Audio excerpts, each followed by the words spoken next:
What if I told you, a driver showed up to one of NASCAR's most brutal tracks with a fractured wrist and still nearly won the race? What if I told you, the fastest car on the entire property had been penalized before the race even began and still finished inside the top 5? And what if I told you, a 45-year-old man, in his 21st season of full-time racing, just did something he has never done before in his entire career? No script. No predictions. No one saw any of this coming. This is Pocono Raceway. Race 16. And in a single afternoon, everything in the 2026 NASCAR Cup Series just changed. Stay with me, because every single second of this story is real. And by the time we're done, you're going to understand exactly why this race might be the turning point of the entire season. But before we go any further, if you found this channel because you love NASCAR, because you want the full story behind the highlights, the strategy breakdowns, the heartbreaks, and the history being made in real time, hit that subscribe button right now. This is NASCAR Report Today. We don't cut corners. We don't skip the details. We give you everything. Every race. Every story. Every moment that matters. Subscribe. Turn on the bell. Because you do not want to miss what's coming the rest of this season. Alright, let's get into it. Pocono Raceway. The Tricky Triangle. 2.5 miles of pavement cut into the Pocono Mountains in Long Pond, Pennsylvania. 3 completely different corners, each one demanding something different from the car, from the driver, and from the crew chief calling the shots on the pit box. Race 16 of the 2026 Cup Series season. The halfway marker is right around the corner. The playoff picture is already tightening. Points are no longer just numbers on a sheet, they are lifelines. They are the difference between racing in the chase and watching it from home. And before a single lap was even turned in competition, Mother Nature stepped in. NASCAR officials moved the race start 2 hours earlier, from 3 p.m. Eastern all the way up to 1 p.m. Eastern, because of threatening weather expected to roll into the Pocono Mountains later in the afternoon. That decision alone reshuffled strategies, disrupted preparation routines, and added a layer of chaos to a weekend that was already building towards something explosive. 3 stories were waiting to happen. One involved a penalty, an ejection, and a car that had no business being as fast as it was. One involved a broken wrist, a fuel gamble that defied all logic, and a heartbreak that came down to a lap and a quarter. And one involved a veteran driver writing his name into the history books in a way no one, not even he, had ever experienced before. Let's go through all 3. We start with Kyle Larson and the number 5 Hendrick Motorsports Chevrolet, because this is where the weekend got messy before it even had a chance to begin. Saturday. Pre-race inspection. The number 5 car rolls through the line and fails. They make adjustments, roll through again, and fails a second time. Simultaneously, Kaulig Racing's number 78, driven by Daniel Dye, goes through the same process, fails once, fails twice. Now, both cars eventually passed on their 3rd attempt, which meant neither received a grid penalty for Sunday's race. But NASCAR does not let that kind of thing slide without consequences. The penalties were immediate and direct. Both teams had their pit stall selection stripped for the entire race weekend. And key personnel were ejected from the track. For the number 5 team, that meant car chief Jesse Saunders, gone. Removed from the premises for the rest of the weekend. For the number 78, engineer Chris Stanley, same treatment. Now, let's be clear about what losing pit stall selection actually means, because if you're a casual fan it might sound minor. It is not minor. At a track like Pocono, where long-run strategy and pit road execution can win or lose a race, where you pit, how quickly you get in and out, how cleanly your crew executes, it all connects. Pit stall position matters more here than at almost anywhere else on the schedule. And Jesse Saunders is not just a name on a credential. He is an experienced car chief who knows this team's setups, knows how Chad Naus and the number 5 operation thinks, and is part of the in-race communication loop. Losing him forces Hendrick Motorsports to restructure its entire race day operation on the fly the morning of one of the most demanding races on the calendar. That is pressure. That is adversity. And most teams in that position fold. The number 5 team did not fold. Because here is the part that made the entire garage stop and stare. Despite everything, the failed inspections, the ejection, the stripped pit stall selection, Kyle Larson was the single fastest driver at Pocono all weekend long. Saturday practice? Larson topped the speed charts at 170.707 miles per hour around the Tricky Triangle. Not just fastest in single lap speed, fastest in 10 lap average speed as well. And if you understand anything about racecraft at Pocono, you know that 10 lap average speed is not a vanity stat. That is the number that tells you who can actually win a race. That is long run pace. That is sustained performance under pressure. Then qualifying. Even after everything. Even with the penalties hanging over his head. Larson posts the second fastest lap in the entire field and lines up on the front row for Sunday's race. Penalized team. Fastest car. Starting on the front row. The garage noticed. On race day, Larson led laps. He competed inside the top 5 for most of the afternoon. He was doing everything a driver can do when his team is operating at a disadvantage. And when the checkered flag fell, he crossed the line in 5th place. 5th place. After all of that, that is not just a result. That is a statement. That is a championship caliber team telling everyone in the garage and everyone watching at home that you cannot slow them down with paperwork. But the weekend was not completely finished for Hendrick Motorsports. After the race, NASCAR announced that 6 cars, including the number 5 and the 45, would be returning to the Research and Development Center in Concord, North Carolina for further inspection. The story is not over. Whatever comes out of that R&D inspection will matter. And we will be covering it the moment there is news. Now we need to talk about Christopher Bell. Because this is the story that is going to stick with people long after the race results are forgotten. Bell arrived at Pocono carrying something no driver should have to carry, the memory of a violent crash at Michigan International Speedway just 1 week earlier. Lap 148 at Michigan. Bell hammers the outside wall. Hard. The result? A fractured left wrist. Not a bruise. Not a sprain. A fracture. Brandon Jones was placed on standby as a relief driver heading into Sunday. The expectation, in some corners of the garage, was that Bell might not be able to go the distance, that he might have to hand the wheel over. He drove all 160 laps. Let that sit for a moment. A fractured wrist. 2 hours early start. 160 laps around the tricky triangle. He drove every single one of them. But here's the thing, for most of that race, the number 20 Joe Gibbs Racing Toyota was buried. Nothing was clicking. They were running outside the top 20. It was looking like a forgettable Sunday in a season that has had too many of them already. And that's when crew chief Adam Stevens made the call that changed everything. Lap 107 of 160. Stevens pits Bell and commits to a fuel run. The calculation? Stretch the tank for 53 laps on fuel estimated to handle roughly 42 laps comfortably. 53 laps. On a 42-lap tank. At a high-speed track. With a driver nursing a fractured wrist. That is not conservative strategy. That is a bet. A calculated, eyes-wide-open bet that the team had nothing to lose and everything to gain. As the rest of the field cycled through their pit stops, something extraordinary happened. The number 20 Toyota climbed and climbed until suddenly, Christopher Bell was leading the race. Not just leading. Leading Denny Hamlin by more than 11 seconds. With a broken wrist. On a fuel tank running on borrowed time. Bell knew exactly what was happening inside that car. He kept it in 5th gear. Feathered the throttle every single lap. Avoided contact. Avoided wheel-to-wheel battles. Spotter Tab Boyd and crew chief Stevens were coaching him through every corner, every straightaway, every lap. Obviously, when they start telling me that we're getting good gas mileage and we are in good position, I'm starting to get excited in there, Bell said after the race. But Hamlin was coming. Lap by lap. Methodically. Inevitably. 11 seconds became 7. 7 became 4. 4 became gone. Hamlin made the race-winning pass on Bell with 4 to 5 laps remaining. And then, coming to the white flag, coming to the last lap of the race, the number 20 Toyota sputtered. Then it slowed. Then it stopped. Out of fuel. Coming off turn 3. Race over. 26th place.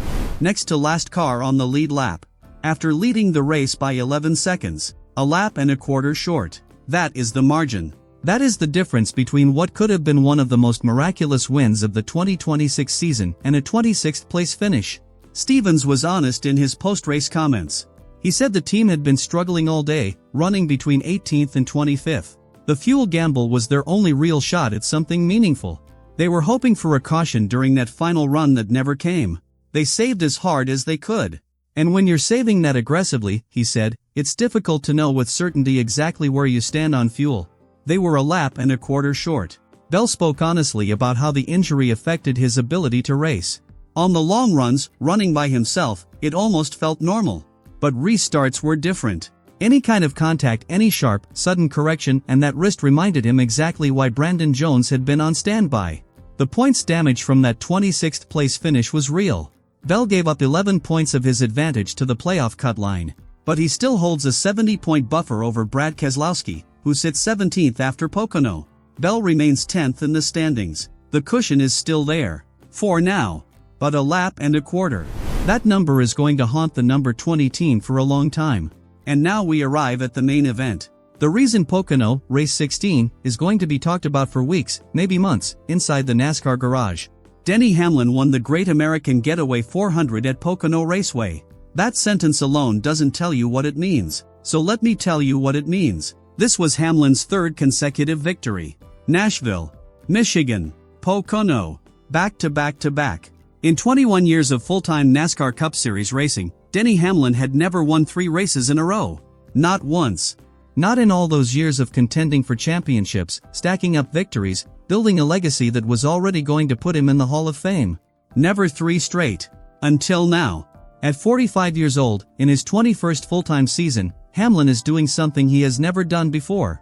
And he is doing it at a time when the championship is right in front of him. The win brings his career total to 64 victories, 9th on NASCAR's all-time wins list. And it moved him past a significant name, his former teammate, the late Kyle Busch, who stands at 63. That is not a footnote. That is a meaningful milestone in a career full of them.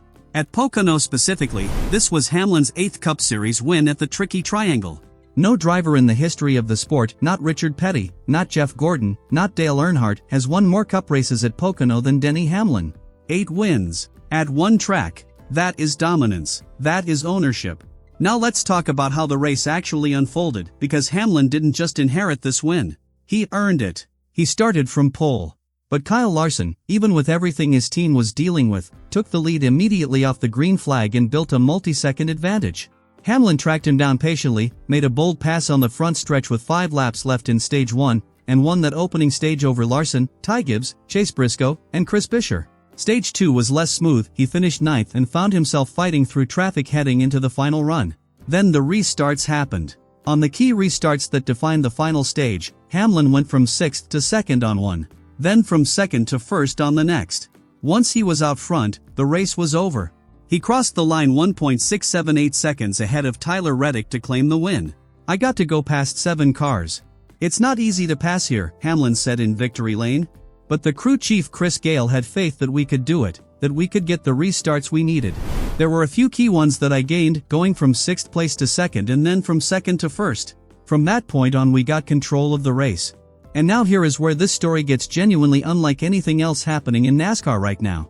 Tyler Reddick's points lead over Denny Hamlin, a lead that was once triple digits, sits at just 19 points after Pocono. The smallest margin at the top of the standings all season. And here is the detail that makes this whole situation almost surreal.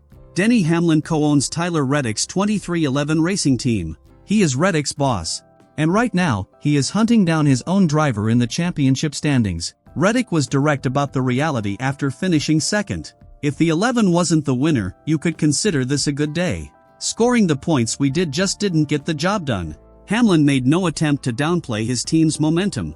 "I'd say it's certainly the best we've been. We come to the racetrack every week knowing that we've got a great shot to win. The team is doing an amazing job knowing exactly what I need in the car every week, and that's why we're winning. 3 straight wins. A 19-point gap at the top. 10 races left to set the 16-driver chase field. The window is closing. And Denny Hamlin is on the other side of it, knocking." Before we wrap up, there were several other moments from Pocono that deserve recognition, because this race gave us more than 3 storylines. Legacy Motor Club had arguably their strongest day in years. John Hunter Nemechek, in the number 42 Toyota, led a race-high 42 laps, more laps led than he had managed in all of 2024 and 2025 combined, and finished 4th, tying his career-best result from the 2025 Southern 500 at Darlington. That is a performance that changes conversations about where that program is heading. Teammate Eric Jones finished 6th, his 2nd consecutive top 10. And crucially, that result moved Jones above the playoff cut line in the standings. Front Row Motorsports got a milestone moment too. Todd Gilliland claimed his first career stage victory by stretching fuel to win Stage 2. A piece of history for a driver who has been working toward moments like this. Now let's look at the playoff bubble, because this is where things get genuinely tense with 10 races remaining.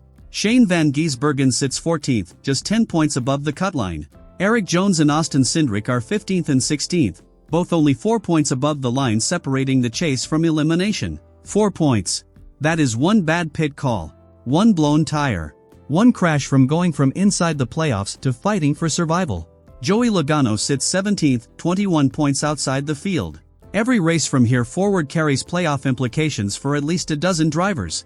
The full top 10 from Pocono, for the record: Denny Hamlin, Tyler Reddick, William Byron, John Hunter Nemechek, Kyle Larson, Eric Jones, Chris Buescher, Ross Chastain, Ty Gibbs, Ryan Blaney.